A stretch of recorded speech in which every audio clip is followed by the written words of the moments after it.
pandemic has affected a lot of us, but there is a saying that business needs to go as usual, or the continuity in business is really important.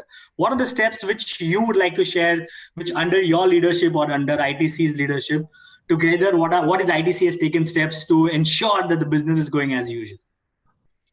So it's never as usual as, this was an unprecedented time, to be honest. Yeah. But I think,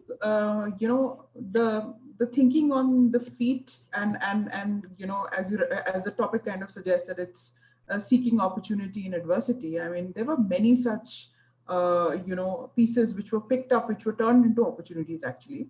Right in the beginning when, a sudden lockdown, happened, and which kind of not just abruptly halted, the lives of consumers, but they also did the same for business owners, right?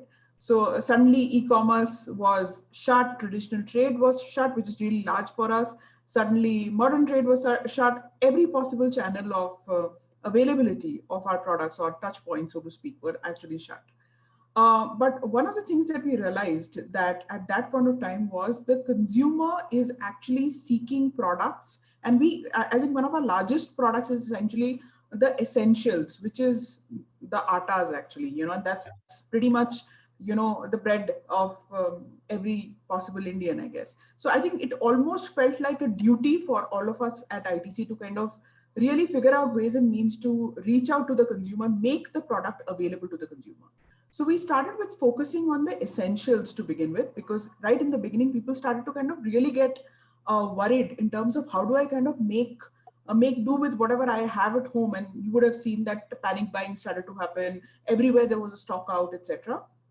So I think ITC was one of the first companies that launched this initiative called ITC Store on Wheels. Store on Wheels essentially was, if you have an ecosystem, so we also have a direct to consumer destination. Imagine if I kind of bring that to the consumer, at the doorstep of the consumer.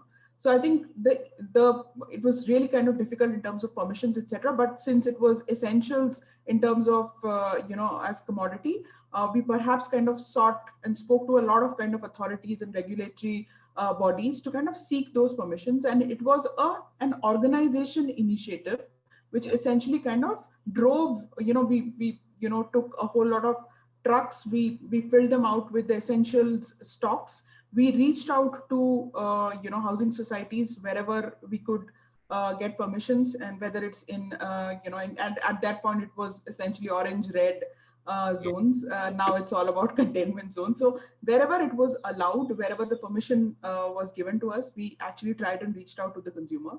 So I think being proximal to the consumer was one of the key initiatives that we did. And then of course came in the strategic partnerships with, say, anybody who had feet on street, right? So whether it's a Domino's, whether it's Swiggy's of the world, we immediately had those, strategic deals kind of cracked, and we got cracking in terms of getting our products delivered to the consumer's doorstep. So I think that was something which was, and I wouldn't really call it just an opportunity. It was almost like coming together, working for a cause.